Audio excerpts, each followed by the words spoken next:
Hello, welcome to Circle Time with Sarah. I'll be reading another chapter from Winnie the Pooh by A. Milne. Chapter 4. Eeyore loses a tail and Pooh finds one. The old grey donkey Eeyore stood by himself in a thistly corner of the forest, his front feet well apart, his head on one side, and thought about things. Sometimes he thought sadly to himself, "Why?" And sometimes he thought, "Wherefore?" And sometimes he thought, "Inasmuch as which?" And sometimes he didn't quite know what he was thinking about. So when Winnie the Pooh came stumping along, Eeyore was very glad to be able to stop thinking for a little in order to say, "How do you do?" in a gloomy manner to him. "And how are you?" said Winnie the Pooh. Eeyore shook his head from side to side. "Not very how," he said. "I don't seem to have felt at all how for a long time." "Dear, dear," said Pooh, "I'm sorry about that. Let's have a look at you." So Eeyore stood there, gazing sadly at the ground, and Winnie the Pooh walked all around him once. "Why, what's happened to your tail?" he said in surprise.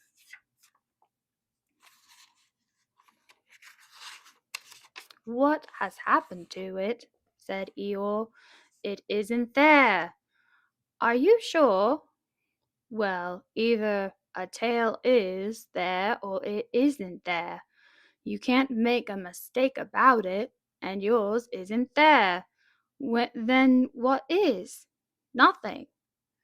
"Let's have a look," said Eeyore, and he turned slowly round to a place where his tail had been a little while ago, and then finding that he couldn't catch it up, he turned around another way until he came back to where he was at first, and then he put his head down and looked between his front legs, and at last he said with a long sad sigh, "I believe you're right." "Of course I'm right," said Pooh. "That accounts for a good deal," said Eeyore gloomily. "It explains everything. No wonder. You must have left it somewhere," said Winnie the Pooh. "Somebody must have taken it," said Eeyore. "How like them," he added, after a long silence. Pooh felt that he ought to say something helpful about it, but didn't quite know what. So he decided to do something helpful instead. "Eeyore," he said solemnly, "I, Winnie the Pooh, will find your tail for you." "Thank you, Pooh," answered Eeyore. "You're a real friend," said he. "Not like some," he said. So Winnie the Pooh went off to find Eeyore's tail. It was a fine spring morning in the forest as he started. Little soft clouds played happily in a blue sky, skipping from time to time in front of the sun as if they had come to put it out, and then sliding away suddenly so the next might have its turn. Through them and between them the sun shone bravely in a copse which that had worn its furs all the year round seemed old and dowdy, now beside the new green lace which the beeches had put on so prettily.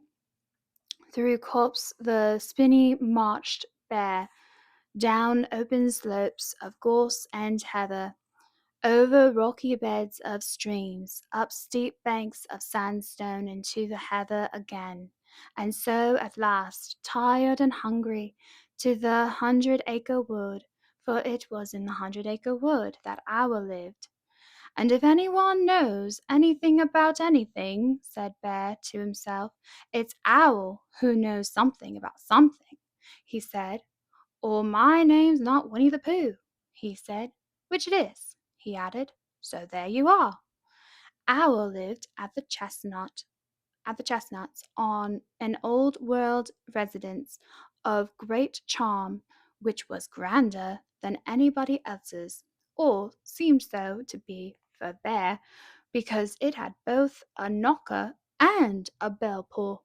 Underneath the knocker there was a notice which said, "Please ring if an answer is required."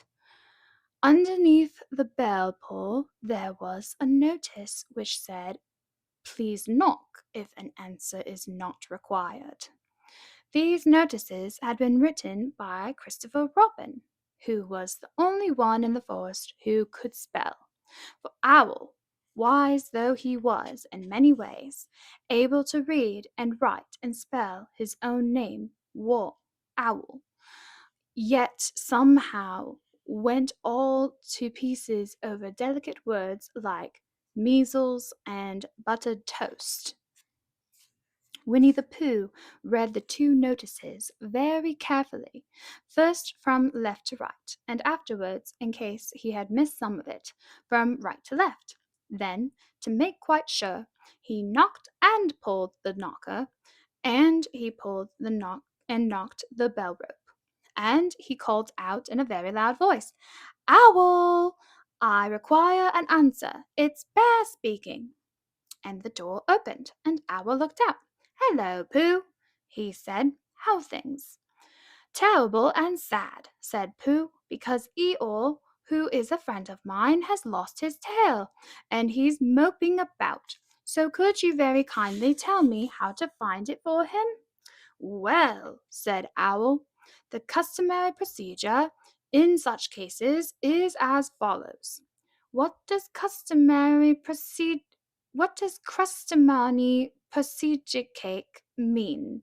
"So Pooh," said Pooh, "for I am a bear of very little brain, and long words bother me. It means the thing to do." "As long as it means that, I don't mind," said Pooh humbly.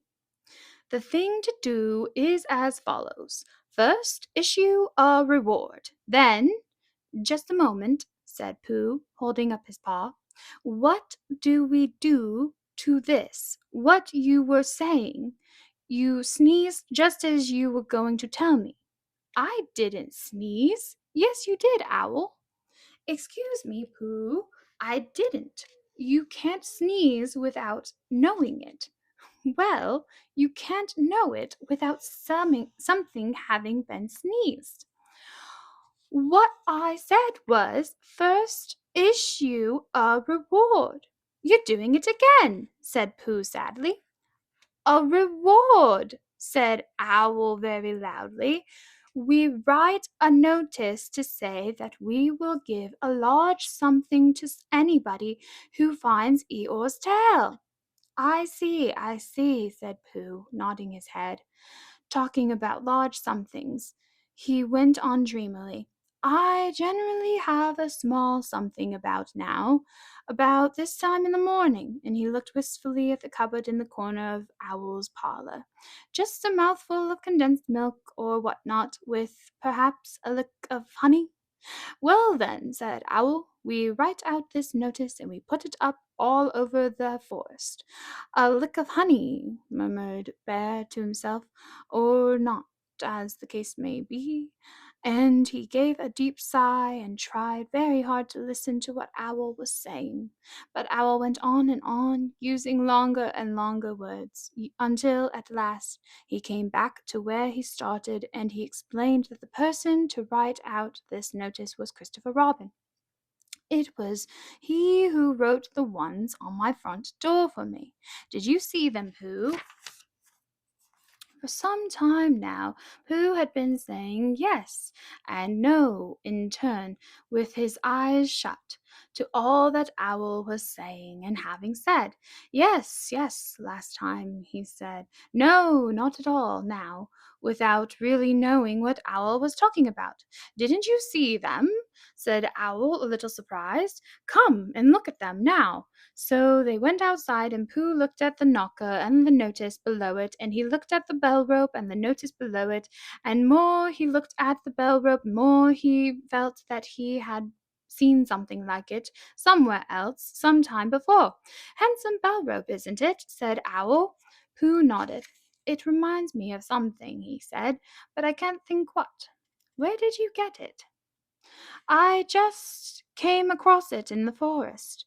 It was hanging over a bush, and I thought at first somebody lived there, so I rang. I rang it, and nothing happened. And then I rang it again, very loudly, and it came off in my hand. And as nobody seemed to want it, I took it home. And Owl, said Pooh solemnly, you made a mistake. Somebody did want it. Who? Eeyore, my friend Eeyore. He was fond of it. Fond of it? Attached to it, said Winnie the Pooh sadly.